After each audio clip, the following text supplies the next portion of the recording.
Joe Namath was born and raised in Beaver Falls, Pennsylvania, so was observed by an intemperate essay from Dr. Phil, which is totally unnecessary.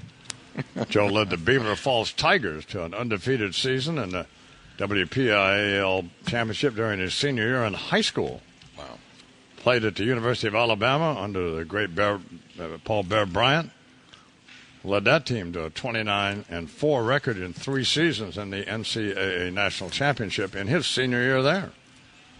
He went on to play for 13 years with the Jets and finally with the Los Angeles Rams, and one of the more famous events in the history of sports, guaranteed that the Jets would beat the heavily favored Baltimore Colts in Super Bowl III.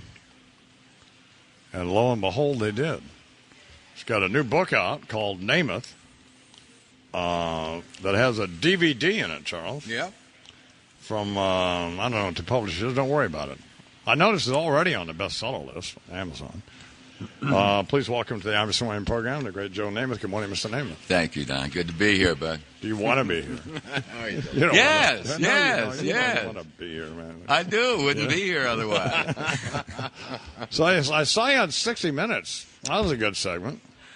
That I really I haven't looked at it yet. I'm a little bit strange when it comes to looking and reading about myself, but I was just that morning after I went out to get my mail and get the newspaper, and a guy was driving by in a pickup, and he had his 15-year-old son. He stopped, he backed up, and they both had smiles on their face. They said, "Hey, Joe, I saw that." And right then I said, okay, well, I'm glad about that. Oh, it was good. Oh, it was terrific. You'll be pleased. Except at the end, what? You said that you were open for yet another relationship. Oh. In fact, you were almost solicited. Pretty good audience there, about 40 million people, 60 minutes. Yeah. So that's that old thing, though. Talk is cheap. Action speaks a lot louder. And I'm just talking. Oh, you are? Where do you live in Florida somewhere, right? As far northeast as you can get in Palm Beach County, yeah. Were you affected by any of those hurricanes? Oh, yeah, boy. We got hit square a couple of summers ago. This year is pretty remarkable. New Orleans, the Gulf, Florida, we weren't even threatened. No. Were you? And who interviewed you for that? I can't remember. Bob Simon. Oh, yeah, he's a pretty good guy. How was he? Well, the first day or so. You always figure they're going to screw you, right? Not you, but one does. Well, you hear about that, and you're kind of at the mercy of how we put things together and all. But the bottom line is believing what you feel and saying what you feel and let it go. Whatever way it's put together, that's the way it is. You did a nice job. I mean, it wasn't. Weren't trying to make it look bad. They brought up the Susie Colbert thing, but my view of that at the time was that was ESPN's fault. If you're there and you're half in a bag, don't put you on TV.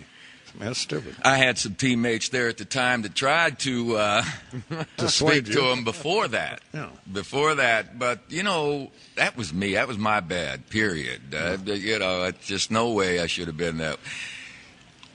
It was a long day, but meantime. Here's how it would have been news for me. Don, I needed to change the pace anyway, and that forced me, more or less, to go get help and change. You go to rehab? Or? Yes. Oh, you did?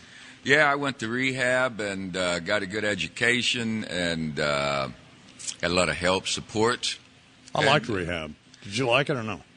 I don't like all of it. I don't like having to be somewhere all the time. Right. It seemed like all the time. It was a couple of months. But meantime, I was able to go back and forth home because my youngest daughter was home. And so I'd go in at 9 in the morning and then leave at 4 in the evening and go to the meetings back home and all. But it was a major help. I went to Hazelton down there in West Palm Beach. It was nice. It was in the summer. That's where I was. Oh, yes. you were? Yeah. That's a great place, isn't it? Yeah. Well, yes, for what I needed, for what we needed, it's a tremendous help. So you don't drink at all now? No, I haven't had a sip since January 12th. I guess 1,052 days ago. Not that I'm counting, but I do mark it down on a daily basis. I skip if I forget. I'll go back and mark it down.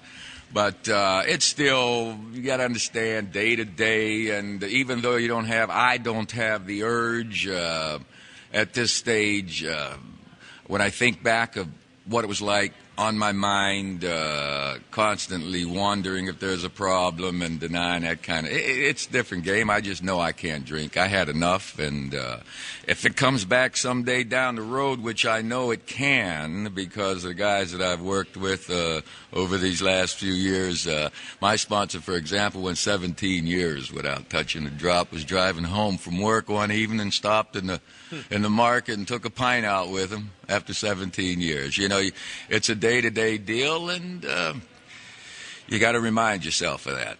I get up every morning and say, I'm not going to drink today. I used to think those slogans were stupid when I first started going. The which? I used to think those slogans were stupid. Which ones? I don't. A day at a time. Oh, yeah. Well, it's basic. It is a day at a time. They're not stupid. You got to do it. No, it's not stupid. You have to do it. And once you get to a certain level, you appreciate remembering that, and knowing how close you are to going back to a habit that wasn't as healthy for you as you like. Did you ever do any drugs? Oh, I've been around a while, around the block, but I've been lucky in that respect because I've always catered to my well-being, even though a lot of the nightlife didn't appear to be that way when I was playing ball. I was a football player and a condition guy first. I had an experience in '65, my first knee operation, when I had some morphine. And they told me they were going to wean me off the morphine eventually, so, Sure. Joe, I said, fine. I almost went crazy after that first week of morphine. And I thought to myself, my goodness, I'm in a hospital with nurses and doctors, and I feel like I'm just bursting through my skin, just alive, but can't, it was crazy. And that scared me enough that I was able to duck and dodge for the most part, my years here in New York, but I was a football player first, and your guys on the team know you and know what you do. You don't hide things from the guys that you work with every day for the length of time that you work with, and my guys got to know me. We worked together well, and I've said this, winning a championship's the main thing. But for an individual, when they talk about what honors you cherish, my most important two honors was being elected offensive captain by my teammates. When your teammates and the people you work with say, hey, I like the way you work, man, Yeah. All the other stuff, they know it's out there, but they see you at work every day. And to me, that's the biggest compliment a player can have, and that's the most cherished honor I have. The thing I found, that the most irresponsible people on earth are drug dealers. They always say they'll be there in 20 minutes with help, and they're never there. Well, the animal, myself, all of us, we're frail to a degree. We like to think we're strong. We like to think we have control of things that are happening, but emotionally we can run into trouble. Stuff keeps coming at us, whether it's from the family, whether it's from drugs, whether it's from work, and we need to learn about ourselves and how to deal with these things, because no one can control our emotions except us, and it's not always easy. Did you always like playing football? I always liked playing football, but I liked playing baseball and basketball better. Really? I mean, I had 3 older brothers. I got hit enough at home, let alone out in the football field. I was never one of those guys that liked getting hit. You've heard the football players, yeah, I like that contact, man. Excuse me, quarterbacks. We've been through the contact, but there comes to a certain time you don't want any more of it.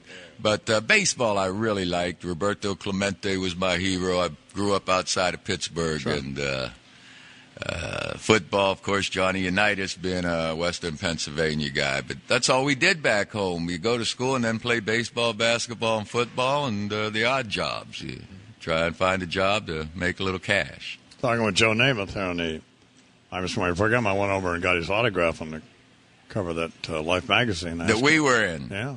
That we were in. You didn't know that. You never read it, did you? I didn't. No.